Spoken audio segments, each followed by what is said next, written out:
نحمدہ ونصلی ونسلم علی رسول النبی الکریم الامین الحلیم الرؤوف الرحیم اما بعد فاعوذ باللہ من الشیطان الرجیم بسم اللہ الرحمن الرحیم قال اللہ تعالی فی قرآن مجید ان ھذہ تذکرۃ فمن شاء اتخذ الی ربہ سبیلا۔ صدق اللہ مولانا العظیم۔ عزیز طلباء و طالبات، university of education Lahore D G Khan campus کے آج کے لیکچر میں ہم حاضر ہیں۔ اسلامک اسٹڈیز کے تحت ہم برصغیر پاک و ہند میں صوفیاء کا کردار، صوفیاء کی خدمات، اس حوالے سے ہم جو ہے آج اس سلسلے میں ہم نے حضرت فاروق سرہندی مجدد الافسانی سرکار رضی اللہ تعالیٰ عنہ المعروف ان کا جو تذکرہ انشاءاللہ ہم کام شروع کریں گے۔ میں نے آپ کے سامنے قرآن پاک کی تلاوت کی ایک آیت، اس میں اللہ تعالیٰ کہتا ہے یہ تو ایک نصیحت ہے، پر جس کا جی چاہے اس سے اپنے رب عز و جل کی طرف راستہ اختیار کرے۔ وہ راستہ چاہے نبی صلی اللہ علیہ وسلم کی سنت سے حاصل کیا جائے، چاہے نیک لوگوں کی، علماء کرام کی، کیونکہ انبیاء کرام تو آنے نہیں ہیں، تو نیک لوگوں کی سیرت کو اپنایا جائے، ٹھیک ہے، یہ سیدھا وہی راستہ ہوگا۔ آپ کے سامنے ایک کتاب ہے، ایک انمول ہیرا، یعنی سیرت حضرت عالی امام ربانی مجدد الافسانی الشیخ احمد فاروقی سرہندی قدس سرہ العزیز۔ یہ تالیف ہے صوفی نثار الحق سیفی نقشبندی مجددی، اور اس کو ناشر کرنے والے تبلیغ صوفیاء مجدد الافسانی ٹرسٹ، انہوں نے اس کو ناشر کیا ہے۔ اس کتاب سے انشاءاللہ ہم اپنے جو بقیہ دروس ہیں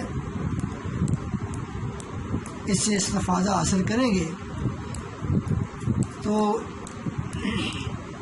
یہ بات یاد رکھ لیں، مجدد الافسانی رحمۃ اللہ علیہ کا جو دور تھا، وہ دور کون سا دور ہے؟ وہ دور اکبر بادشاہ جس دور میں ہوا ہے، اور جہانگیر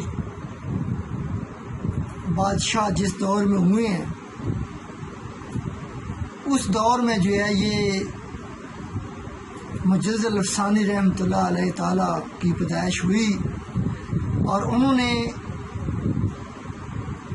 جو اکبر تھا، ٹھیک ہے، سب سے پہلے ہم نے اس بات کو مد نظر رکھنا ہے کہ دینی اکبری کے خلاف مجدد الافسانی رحمۃ اللہ علیہ نے جہاد کیا ہے، تو دینی اکبری کے دوران کون سی خامیاں تھیں جس کے خلاف جو ہے وہ جہاد کیا گیا ہے، اس کو مد نظر رکھنا بہت ضروری ہے۔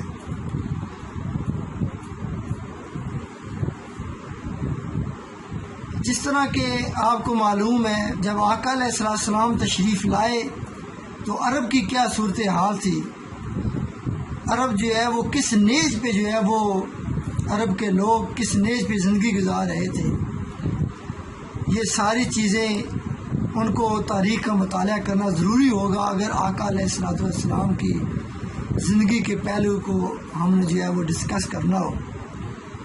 اس طرح حضرت امام حسین علیہ السلام کے اگر ہم نے زندگی کے پہلو کو ڈسکس کرنا ہے کہ انہوں نے شہادت کس زمرے میں دی، اور انہوں نے یزید کی بیعت کیوں نہیں قبول کی تھی، یزید کی حکومت کے اندر کون کون سی خرابیاں تھیں، کون کون سی اس نے جو ہے لغویات جو ہے وہ اپنے دور میں شروع کی تھی، جس کی وجہ سے حضرت امام حسین علیہ السلام کو جہاد کرنا پڑا، اور امام حسین علیہ السلام کو اپنے خانوادہ سمیت اپنے آپ کو قربانی کے لیے پیش کرنا پڑا، لیکن اس کی بیعت نہ کی۔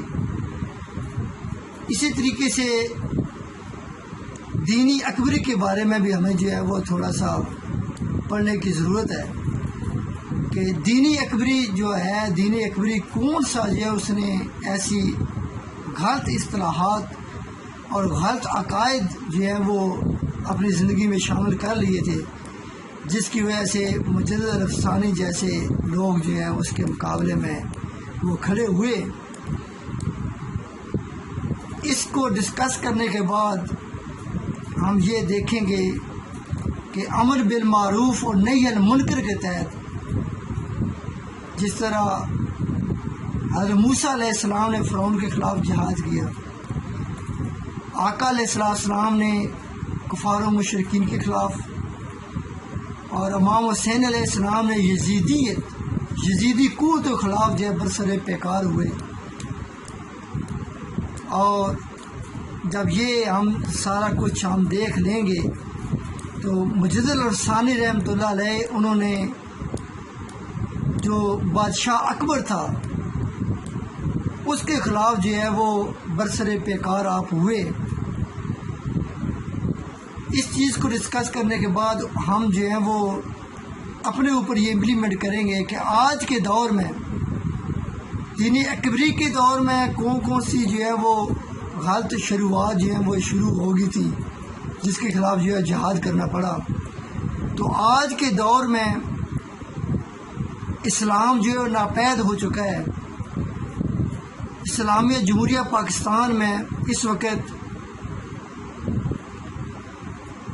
نام تو اسلام رکھا ہوا ہے، لیکن یہ ہے کہ یہاں پہ کما کو ہو کلیتاً اسلام نافذ نہیں ہے، صرف اسلام کے نام پہ یہ ملک حاصل کر لیا گیا۔ اور ابھی آپ کو یہ بات جو ہے وہ ضمناً آ گئی کہ ہمارے جو ہے ایجوکیشن منسٹر صاحب نے 9th 10th 11th 12th کے جو امتحانات کا ذکر کیا، انہوں نے کہا ہے کہ صرف اختیاری مضامین کا جو ہے لیا جائے گا، لازم مضامین میں اب کچھ ہیں تو کچھ نہیں ہے، اس میں اسلامک اسٹڈیز کو بھی نکال دیا گیا۔ تو تمام جو ہے انہوں نے خود کہا ہے کہ ہم نے جو ہے وہ تمام صوبوں کے جو پرورشی سطح پہ ایجوکیشن منسٹر تھے ان کی موجودگی میں یہ سارے فیصلے کیے ہیں، لیکن کسی ایک منسٹر نے یہ نہیں کہا کہ جس طرح آپ نے 4 پیپر لینے ہیں، 3 پیپر بقایا اور چوتھا پیپر آپ نے کہا ہے کہ میتھ ہی ہم اس کو انکلوڈ کر رہے ہیں۔ تو یہ جو میتھ جو ہے اس کو ہم نہیں کہتے کہ وہ ہونا چاہیے نہیں ہونا چاہیے، تو اسلامک اسٹڈیز کو انکلوڈ کر لیں تاکہ بچے جو ہیں وہ اس کی تیاری کریں گے تو ان کو کم از کم جو ہے ایک مسلمان ہونے کے ناطے ان کا ایک ربط جو ہے وہ رہے گا، ان کا ربط ٹوٹے گا نہیں۔ وہ اسلامی تعلیمات قرآن پاک کے ساتھ، احادیث کے ساتھ، اسلامی فقہ کے ساتھ وہ ایک اٹیچمنٹ ان کی رہے گی۔ لیکن بدقسمتی سے اس کو بھی نکالا گیا ہے، تو اللہ تعالیٰ سے دعا ہے کہ اللہ تعالیٰ ان کو بھی ہدایت دے۔ تو ہم جو ہیں وہ آج مجدد الافسانی رحمۃ اللہ علیہ ان کی زندگی کے پہلو کو دیکھنے کے لیے ہم نے یہ انمول ہیرا کے نام سے کتاب ہے، اس سے جو ہے اپنے درس کا آغاز کر رہے ہیں۔ ایک انمول ہیرا، یعنی یہ مجدد الافسانی رحمۃ اللہ علیہ ان کی جو ہے وہ کتاب ہے، ان کی سیرت کے اوپر، ان کے سوانح حیات کے اوپر یہ کتاب لکھی گئی ہے۔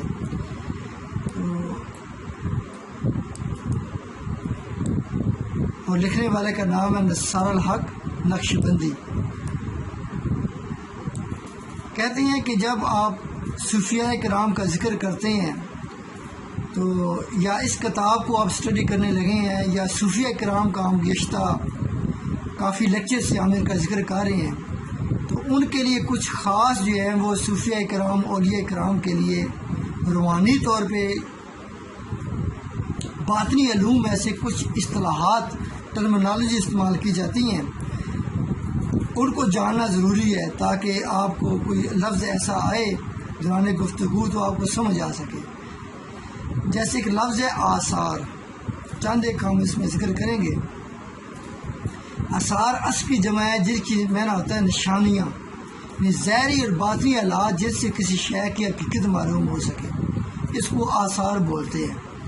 آگے احوال، بار بار جب تذکرہ کیا جاتا ہے کہ صوفیاء کرام احوال کی درستگی کے اوپر زور دیتے ہیں۔ تو احوال سے مراد کیا ہے؟ حال کی جمع احوال یعنی کیفیت، سالکان طریقت کے نزدیک قلبی واردات کا نام ہے۔ پھر ایک ہے ازل، ازل ماضی کی ہمیشگی جس کی کوئی ابتدا کوئی حد نہ ہو، ازلیت اللہ تبارک تعالیٰ کی صفت ہے۔ ازل ہونا یعنی اللہ تعالیٰ کی ذات ازل سے ہے، ہم کہتے ہیں۔ اس طرح تجلی، تجلی کسے کہتے ہیں؟ تجلی غیبی انوار جو دل کو روشن کرتے ہیں۔ یہ دو طرح کے ہوتے ہیں، تجلیاں دو طرح کی ہوتی ہیں، ایک تجلی ذاتی ہوتی ہے اور ایک تجلی صفاتی ہوتی ہے۔ اس طرح تفرقہ، ہر تعلق سے بے نیاز ہو جانا تفرقہ کہلاتا ہے۔ اس کی ضد جو ہے وہ جمعیت ہے، یعنی ذات واحد کے مشاہدے میں کھو جانا، تفرقہ کہیں گے ایک ذات یعنی اللہ کی ذات میں کھو جانا، اور جمعیت کہتے ہیں ما سوا اللہ سے بے نیاز ہو کر ذات حق میں منہمک ہو جانا۔ پھر سالک، صوفیاء کی اصطلاح میں سالک کسے بولتے ہیں؟ معرفت و سلوک کی راہ پر چلنے والا صوفی جو تقرب الہی کا طالب ہو، جو اللہ کے قرب کا جو ہے وہ قرب چاہتا ہو۔ پھر ایک لفظ ہم کشف المحجوب کا ہم نے کئی دفعہ ذکر کیا ہے، اس میں لفظ کشف آیا ہے۔ تو کشف کا معنی ہوتا ہے کھولنا، ظاہر کرنا، وہ درجہ جہاں پہنچ کر اولیاء رحم اللہ علیہم اجمعین پر غیب کے اسرار کھل جاتے ہیں، ہم کہتے ہیں کشف الاسرار۔ اسرار کہتے ہیں بھیدوں کے اوپر سے کشف الاسرار، بھیدوں سے پردہ اٹھانا۔ حقیقت کسے کہتے ہیں؟ وصل حق کے مقام پر اقامت اور محل تزیہ پر استقامت کا نام حقیقت ہے۔ مظاہر، مظہر کی جمع ظاہر ہونے کی جگہ، کسی شے کا مظہر خود اس کی اپنی صورت ہوتی ہے اور صورت معقول ہو یا محسوس ہونے کی دلیل ہے۔ انسان کے جملہ اسماء و صفات اللہ تبارک تعالیٰ کے مظہر ہیں۔ جیسے کہ رمضان شریف گزرا ہے، اس میں آپ جو کھانا پینا چھوڑ دیتے ہیں تو یہ اللہ تعالیٰ کی صفات کا آپ مظہر بن جاتے ہیں، اظہار کر رہے ہوتے ہیں۔ اللہ تعالیٰ بھی کھانے سے پاک ہے، پینے سے پاک ہے، اس کو کوئی حاجت بھوک کی حاجت نہیں ہوتی۔ تو انسان بھی جب روزہ رکھ کے اس حالت میں سے گزرتا ہے تو ہم کہتے ہیں کہ وہ اللہ تبارک تعالیٰ کا مظہر بن گیا۔ اس لیے معرفت خداوندی حاصل کرنا اس کے خصائص میں داخل ہے۔ تعینات، عین کی جمع پہچان، اصطلاح صوفیاء میں تعین اول سے مراد وحدت اور تعین دوم سے وحدانیت ہے۔ یہ تعین ہی کے ذریعے ایک شے کو دوسری شے سے پہچانا جاتا ہے۔ اور حق، حق سے مراد اللہ تعالیٰ کی ذات ہے۔ منصور الحاج نے جب ان الحق کا نعرہ لگایا تو حقیقت میں تو ان کے اندر اللہ تعالیٰ جو ہے شریعت کر گیا، وہ کہتے ہیں میرا ایک ایک لوں جو ہے وہ حق ہو گیا ہے۔ تو انہوں نے حق کا نعرہ لگا دیا، تو بظاہر شریعت میں ان الحق اپنے آپ کو حق کہنا یہ صحیح، لہٰذا ان کے اوپر جو ہے وہ فتویٰ لگایا گیا اور ان کو پھانسی دی گئی۔ تو حق سے مراد حق اللہ تعالیٰ کی ذات پاک ہے، کیونکہ یہ اسماء باری تعالیٰ میں سے ایک اسم ہے، جیسے فرمایا ذالک بان اللہ هو الحق، یہ بات اس لیے کہ اللہ تعالیٰ حق ہے۔ آگے لفظ علائق، کم درجہ کے اسباب جن میں الجھ کا طالب اپنے مقصود سے بے بہرا ہو جائے۔ محدث، جس کا وجود یہ حدث ہے، یہ جس کا وجود بعد میں ظاہر ہو، یعنی وہ جو پہلے نہ تھا اور بعد میں وجود میں آیا۔ اللہ تعالیٰ کی ذات قدیم ہے، حادث نہیں ہے، ٹھیک ہے۔ اس طرح قرآن پاک بھی قدیم ہے، حادث نہیں ہے۔ کلام الہی جو ہے یہ قدیم کہلائے گا، اس کی ضد حادث کی جو ہے وہ قدیم ہوتی ہے۔ آگے نیچے قدیم آ رہا ہے، یہ جس کا وجود ہمیشہ سے تھا اور رہے گا وہ اللہ تعالیٰ کی ذات ہے، یہ سوائے ذات حق کے اور کچھ نہیں ہے۔ ازل کا پہلے ہم نے ذکر کر لیا۔ ابد، وہ انتہا جس کی انتہا نہ ہو، وہ نقطہ اختتام جس کا اللہ تعالیٰ کے سوا کسی کو علم نہ ہو۔ یا اللہ تعالیٰ اپنے قدرت سے کسی کو علم عطا کر دے تو وہ الگ بات ہے۔ صفت کسی کہتے ہیں، خوبی یا برائی کسی کے اندر، وہ چیز جو قابل بیان ہو مگر اپنے وجود کے، یعنی جس کا اپنا وجود نہ ہو، صرف موصوف کی موجودگی کو ظاہر کر کے اس کو کہیں گے اس کے اندر یہ صفت ہے۔ احسان، وہ مقام جس میں بندہ خدا کے اسماء و صفات کے آثار دیکھتا ہے۔ احسان حدیث جبریل میں بھی آیا نا، کتاب اللہ کأنک تراہ، کہ اللہ کی عبادت ایسے کرو کہ جیسے کہ تم اس کو گویا کہ تم اسے دیکھ رہو۔ فَإِن لَمْ تَرَاهُ، اگر تم اس کو دیکھ نہیں سکتے، فَإِنَّهُ يُرَاكَ، تو پھر یہ کیفیت بنا لو کہ وہ تمہیں جو ہے وہ دیکھ رہے ہیں۔ تو یہ احسان کی کیفیت ہوتی ہے۔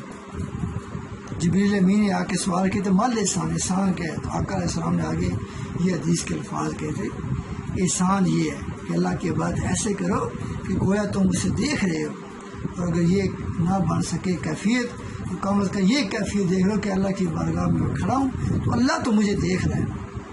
تو یہ احسان کی کیفیت ہے۔ یہ ازواق وہ حالت جو کلام محبوب سن کر طالب میں پیدا ہوتی ہے۔ مشاہدہ حق پہلا اثر ذوق ہے۔ صوفیاء نے درجہ اول کے شہود کو ذوق کا نام دیا ہے۔ اب ارباب جوہر طالبوں کی وہ قسم جو طلب میں مردہ دل اور ادراک حقائق سے آری ہو، جہل پن کہتے ہیں نا، ایسے ارباب۔ پھر ارباب کشف، ارباب سے مراد انسان ہے، یعنی کہ وہ اصحاب جو مشاہدہ حق اس تجلی میں تکرار نہیں کرتے، ان کے اوپر کشف، ان کے اسرار کشف ہو جاتے ہیں، اسرار کشف ہو جاتے ہیں۔ پھر جو ہے استعلاق، ہر وقت مشاہدہ جمال الہی میں ڈوبے رہنا، اپنی ذات کو ذات حق میں مستلحق پانا، استعلاق لاتا ہے۔ پھر اسماء و صفات، اسم کی جمع اسماء، جس سے حق تعالیٰ کی طرف اشارہ ہوتا ہے، اور وہ اشارہ اس کی ذات سے ہو یا صرف سے۔